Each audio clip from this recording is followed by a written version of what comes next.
El milpiés rojo posee un cuerpo largo y segmentado, cubierto por un exoesqueleto firme que lo protege de la humedad y los depredadores.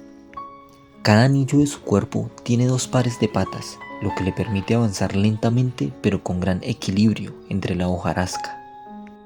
Sus antenas detectan vibraciones y restos orgánicos en la oscuridad del suelo.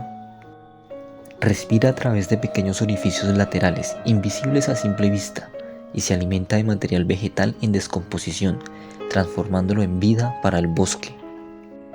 Este es el bosque sagrado Panche.